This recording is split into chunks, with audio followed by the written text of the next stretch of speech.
Greetings, everyone. Pete Pardo here from Sea of Tranquility. Welcome to my favorite albums to listen to in the summertime. This is what we're doing all month long in July. This is day 2.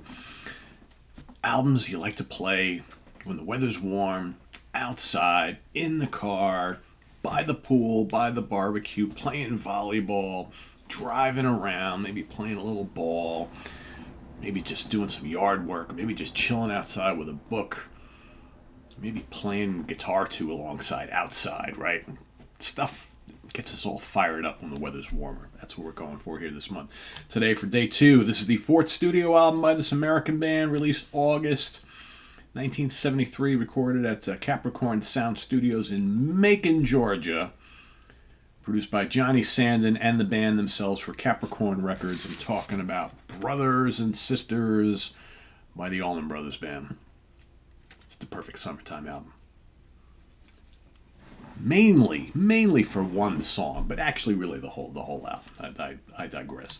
Mainly the whole album. So this is the 4th album, of course. This is the first full studio album after the death of Duane Allman. It would also be the last studio album with Barry Oakley, bass player, who would, crazy enough, would die almost the same exact way in a motorcycle accident on the same stretch of highway as Duane did like a year or so before.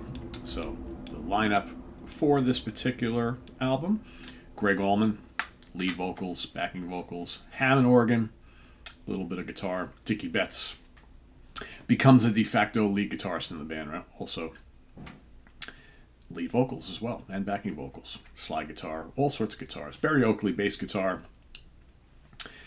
Johanny Johansson, drums and percussion.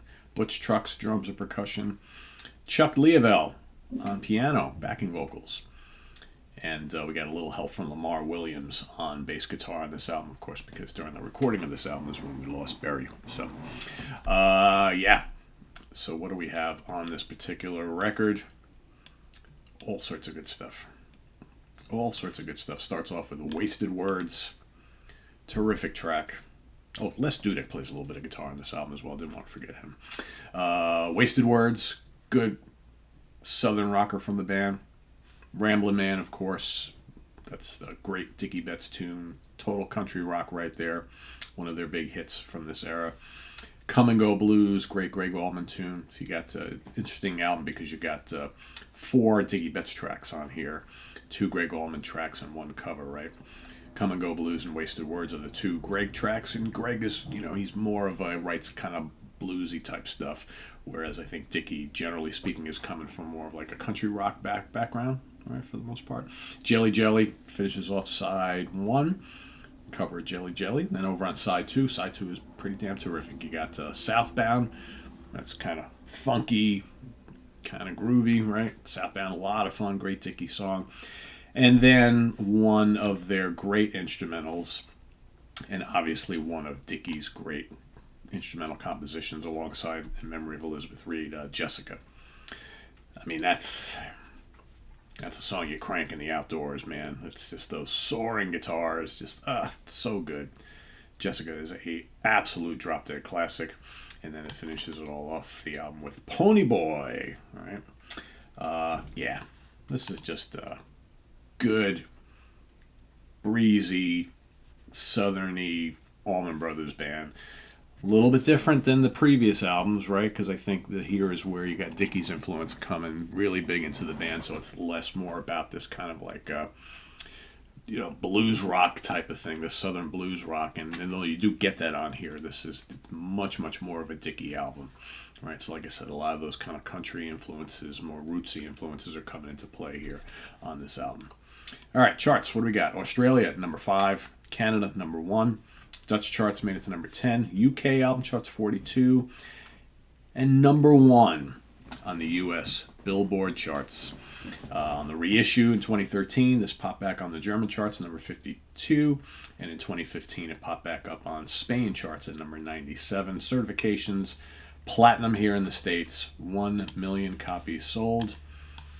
And as far as, let's see here, anything else? We got singles. Ramblin' Man with Pony on the B-side was released, or Pony Boy, I should say, was released August 1973. And then Jessica in December 1973 with Come and Go Blues on the B side. So yeah, the great brothers and sisters from the Allman Brothers Band. One of my favorite summertime albums.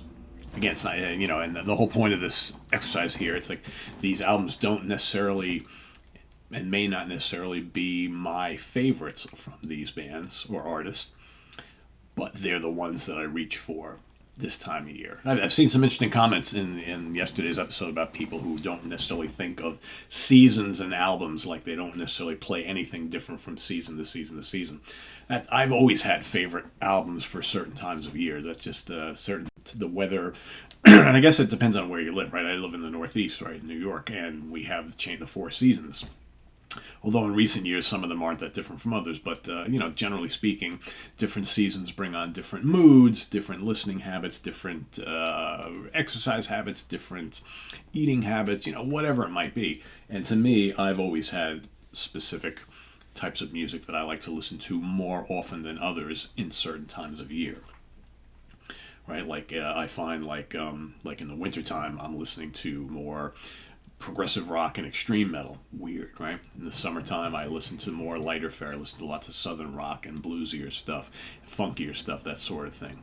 So, it's go figure, right? Anyway, that's my pick for today. Let us know what you think of brothers and sisters down in the comments below, as well as your pick for today, day number 2. And we'll see you tomorrow for pick number 3. Don't forget, tune in tonight in the Prague seat. We're going to be doing basically the sister episode to something we did on the Hudson Valley Squares about a month or so ago. Albums that define our tastes in music. You've already kind of heard mine because I gave mine on the Hudson Valley Squares. I'll be repeating mine from that episode tonight. But more importantly, you get the rest of the crew talking about albums that really define what they like in music, right? So that's all coming up tonight. Don't miss it. Till then, I am Pete Pardo. Thanks for watching, everybody. Take care. Bye-bye.